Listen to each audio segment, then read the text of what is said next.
Welcome to the Unhinged. The Unhinged Potty. Welcome to the Unhinged Potty. This is your host, Rasi, and today I have my friend Stefani with me. Hi, Stefani. Stefani is a family lawyer here in Melbourne. Fun fact, she was in fact my divorce lawyer. Her business is called Hestia Law, and you should check her out for any of your family law, wills and estates, and conveyancing needs. And today is going to be everybody's favorite topic, childbirth and pregnancy. Reproducing, having some babies. How polarizing is this topic on the internet? Because everybody has opinions, and I think the general opinion used to be how much of a blessing children are, how much of a blessing it is to be able to bear children. And while that still holds true, what we have now come to understand is that it's not all rainbows and sunshine. Absolutely. And I think that there is a lot of glorification around having children. Like you said, like it's a blessing, it's a privilege. I think it is a privilege, but the amount to which having a child is communicated in society that it is, the most wonderful experience, I think is somewhat misleading for women because they're getting themselves into a situation that they're perhaps not completely prepared for emotionally, financially, intellectually, physically, which unfortunately I think is part of patriarchy's aim to have women have children without thinking too much about it and glorifying it, and then they get into it and actually have to deal with the realities, often to their detriment. I think we have romanticized the idea of bearing children as women, and society has fed us into that narrative endlessly. I also strongly believe women have been now for eons discouraged from actually discussing and sharing the negative aspects of pregnancy and of childbirth. Like you said, it is detrimental to women's health in all possible ways. It is detrimental to your well-being in all possible ways, but we're actively discouraged from ever sharing it. Nobody wants you to actually say the bit out loud that it wrecked your body and it wrecked your dreams, it wrecked your career, it wrecked your finances. All of it is true.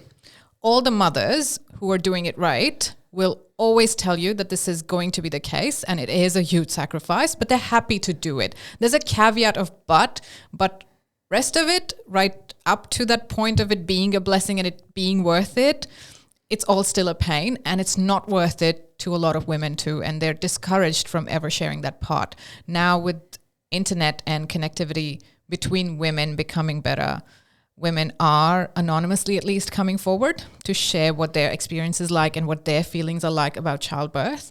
And it's heartbreaking to hear so many stories. There would be many such women in your own circle and you wouldn't ever know it. I know women who have said this and they're ashamed to even feel those feelings and they just go into depression.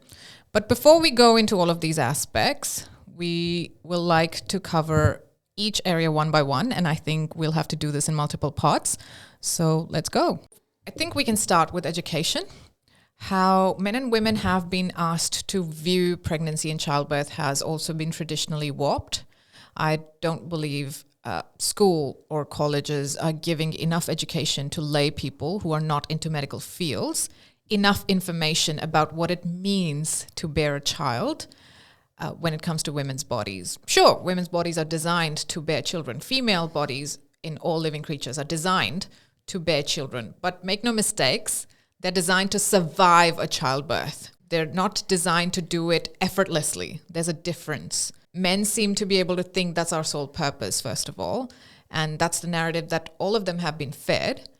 And women are told to just suck it up and go through it. My own experience as a doctor when I was an intern in OBGYN was when women would scream during labor, other nursing staff and other doctors would come and ask them to quiet it down because it was scaring other women who are yet to go into labor. To ask a woman in labor to quiet the fuck down is appalling. Can anybody even imagine what the pain is like? I don't think men can, and women who have never had any painful experiences probably can't either, but it is a different experience for younger women and for slightly older women. It's going to be a little bit easier on your body when you're younger, and you're going to be able to bounce back much quicker. You're going to be able to go through the whole labor part much more easily, comparatively. Not always, but a lot of the time. So these are all the differences that we're not taught actively about. And other than that, men are not really taught about the whole trauma that pregnancy itself will cause to your body. They're not taught about what it takes to actually push that human out of your body or to even get it cut out of your uterus. They're not also taught about what reminiscing effects the whole process will have on your body as a woman either. Nobody thinks that men should be brought into the whole conversation for some reason. Having said that, I have also come across doctors themselves, the OBGYNs, the male OBGYNs, who will tell you to suck it up, who will be like, nah, it's fine. All the women go through it. You're going to be fine. Hello, all the women go through it, but that doesn't make it fine. So today we're going to talk about the prospect of having children from the perspective of Rasi, who is a trained medical professional, and myself as I'm a lawyer, but I'm also going to speak to lived experience of myself and people in my network. And we want to talk about a bunch of different topics. So really we're just going to get into it and put information out there that is often not spoken about, or I think it's often spoken about by women who have actually been through the process with other women who have been through it. And they kind of shelter that information and it just stays within the networks because it's an opportunity for them to share and reflect and relate to each other. But it means that conversation is not as broad as it potentially should be, not only to other women, but also to men. I think there's some stigma around discussing all of this too. Traditionally, it has been. It's getting much better with social media connecting women, but let's make the conversation much, much larger because it needs to be. So I think we will start with, I guess, the medical ramifications of going into being pregnant. What is it like to be pregnant? What are the risks during the pregnancy? And what is the aftermath of having a child on one's body? Like, what have you seen in your experience? In my experience, I don't think I have seen nearly enough compared to what women are now coming forward with. If everybody's not already aware, there's a woman with a list discussing the after effects, as you said, to pregnancy and childbirth. And the list keeps growing day by day. And it is traumatizing to even me, who has studied all of this, to come across all of these things over and over, because it's just mind-blowing how badly it can affect your body. And not just the after effect. Even during pregnancy, not all the pregnancies can be smooth. You might have had one pregnancy smoother, but the second one would be a nightmare. Also, it doesn't matter what age you are, what trimester you are even. You see in the movies, the typical way they present pregnancy is you would start vomiting. Now, vomiting itself can be feeling like a train wreck on your body. It's not that simple. It looks okay because people vomit all the time. You're hungover, you drink too much, you vomit all the time. It's nothing like that. It will literally feel like your soul is being ripped out of your body sometimes. And extreme vomiting can also occur. And again, it doesn't matter what trimester you are in either. Sometimes it can start quite early and take into the next trimester and also carry over into the third. Might be rare, but probably not rare enough. And that alone is enough to cause other associated symptoms, because when you're constantly vomiting, it's something simple. That's why I continue on vomiting. But something as simple as that, when it continues to happen, it will have after effects. The extreme vomiting will start to burn your lining. It will start to make you sick. It will start to affect your teeth. It will start eroding your teeth because it's all acidic. It's not going to be pleasant. It's going to affect your mood. It's going to affect your mental health. Your further physical health is also going to get affected. Your appetite is going to get affected. Your baby needs food. For you to be able to grow a healthy human being, both of you need to be nourished. So it's one thing linked to the other. Now, we can go into extremes, but this is not exactly a medical podcast. But there's heaps of information out there on what could go wrong during even pregnancy. And again, not saying that this is something going wrong, but this is just the associated price that the body sometimes has to pay for pregnancy, because the body is designed to survive pregnancy and childbirth, not to do it effortlessly, unfortunately. It's not a fairy tale experience. Not at all. And for the few chosen lucky women who do have least complication, great. We're very happy for you. But this is a gentle reminder. Do not jump into the conversation if you can't relate to it. I think it's something to raise about all of these issues, whether it be you've got morning sickness, you're vomiting, you've got back pain, you are having any other whole host of associated issues, fatigue. The conversation shouldn't just simply be, I'm going to have these issues, is what are the conversations you're having with your partner to actually manage this? So the reason that we wanted to talk about this topic in particular was not just about women understanding what you're getting yourself into. And I think a lot of women probably have a bit of an understanding that it's going to be potentially a bit of an uncomfortable experience. But also, is your partner actually going to show up for you? Are they going to be there? Are they going to assist with all the different dietary requirements you may have? Are they going to assist in making adjustments, different types of pillows, sleeping arrangements? Are they going to help you with painkillers? Are they going to essentially look after you at a drop of a hat if there is some sort of complication or you're in some state of being uncomfortable? I think there are good men out there that will do this, but I think a lot of men don't understand how painful and how complicated it is to carry a pregnancy, and therefore don't actually contemplate in their minds when they're thinking about having children, what are the adjustments and things that I need to do? What's the communication level going to be with my partner about making sure that their experience is really positive, or at least as comfortable as I can make it for them to be a really good partner whilst they're doing the physical hard work of carrying a child? I think women nearly don't make enough fuss for men to contemplate how difficult this is and what a huge feat it is. They think women around the world do it multiple times, that too, and it must be easy. Well, this is another thing. If a woman came up to me and said, I had 5 pregnancies and each one was quite difficult, my first reaction would be, you're made of steel. You're a superhero to have to go through this and willingly going through this. But a man hears it, an average man, by the way, don't come at us. An average man might hear it and say, well, it must be easy. If you're doing it multiple times, it must not be that hard. It must be easy, because he probably wouldn't do it if it was that life-threatening and that hard. So women have to, first of all, make more fuss about it. Secondly, education. It again boils down to education. Men need to educate themselves. And if men are not willing to do it themselves, which is going to be most likely the case in a lot of situations, women need to take that onus and sit and discuss while they're contemplating that they would probably want to have a child. Sit your man down, discuss with him what it takes and what it costs to actually bear a child in the first place, let alone having an actual human to take care of, what it costs to go through the 9 months. Even 1 month would be a huge up and down.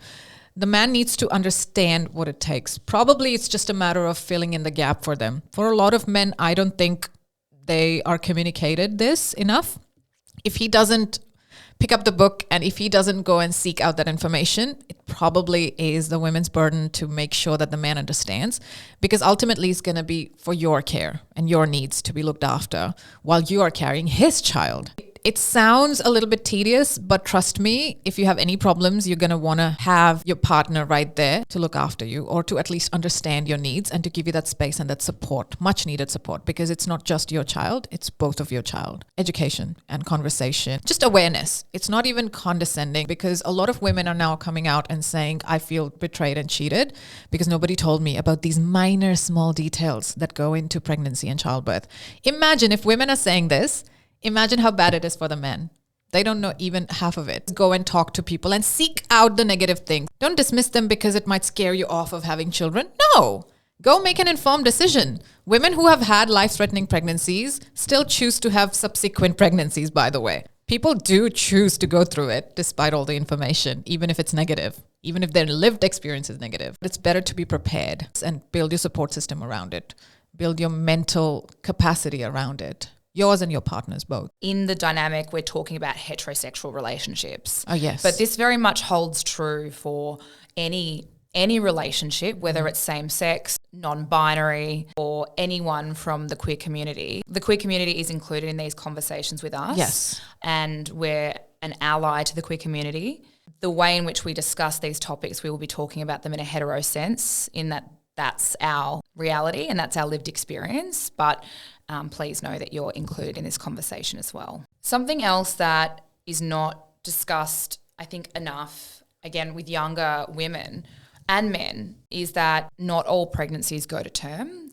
And I've got 2 people in my network this year that have lost their babies. So one lost the baby in the second trimester, miscarried, actually delivered the child, but miscarried.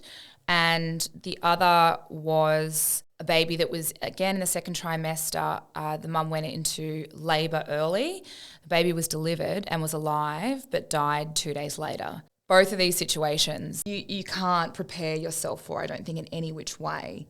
They're absolutely devastating, and there are no words for this kind of a situation. I don't think we talk about these situations enough to know that this is a possibility as well when you're considering going down this route. And again, for me, it just comes back to you need to have a partner that is a good communicator, that is there with you on the journey. Because going through something like that is so emotionally traumatic. One of my friends who has gone through this year has gone to therapy, still talks about the child. The child has a name and has really still integrated, in their life, and that they still talk about this child regularly, which is beautiful. But I don't think a lot of people, or men, actually would be capable of that. But she's really lucky that she's got a gorgeous partner who is so invested and so supportive of her emotional journey and their emotional journey as a couple and as parents.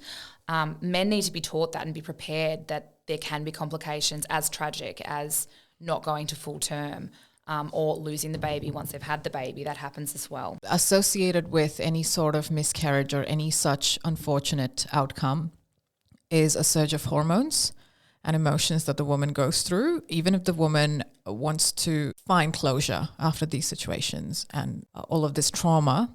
The hormones are another level of nightmare to deal with. I have had friends who have had to go through this, especially when they chose IVF. And that's another reality. Once you pass a certain age, certain genetic predispositions and certain ethnicities are more likely to have problems conceiving the normal way, and they might need assistance.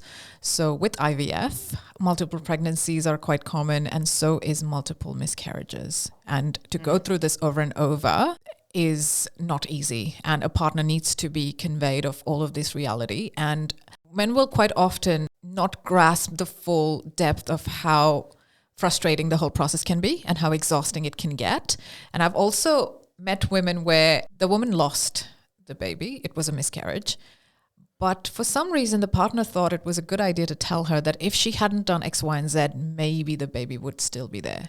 It's horrifying, by the way. It's appalling that there are people who think this is an okay thing to imply to the woman who was taking all of the efforts and going through all of the pain to actually conceive and carry the baby to full term. Again, please, a reminder that IVF by its very nature is also quite difficult to go through. It's not a simple matter of something just being implanted into you and the baby just sticks. No. That doesn't happen either. It's multiple rounds, it's painful injections, it's a lot of monitoring, and the mental toll it takes on you, only the women who have gone through it might be able to tell you. Even Steph and I cannot comprehend how exhausting it can get. If you have ever hated periods, this is another level of shit that women willingly go through because they want the baby that bad. Anyone that's wanting to learn a little bit more about IVF as well, there is actually some great people on TikTok documenting their stories around IVF. There's one couple, I think here in Melbourne, that have been documenting their IVF story, and it's fantastic. Very intense and heartbreaking and emotional, but it's very real. If you take away nothing from the podcast today, take this away. Seek active negative information around these things. These are normal things. Pregnancy and having children is very much normalized, and it is normal. It is something that many people still should want, technically, but do it with all of the information in your hand. And we will have to continue this in another part, so watch out for the next episode. Meanwhile, let us know what your thoughts are. What did you think of all the points we made and all the aspects that we covered? Share your experiences with us, maybe ask more questions, raise points, counterpoints, whatever comes to your head. Just reach out to us on all of our socials and we'll try and address it and we'll make a robust discussion out of it. Got a topic you want us to cover? Have a burning question you want us to debate? Reach out to us on our socials at The Unhinged Potty. And who knows, your questions just might make it to the mix. That's all for now, folks. Catch you in the next episode. And in the meantime, don't do anything we wouldn't do. Or, on the contrary, just go for it. Be wild out there. Bye!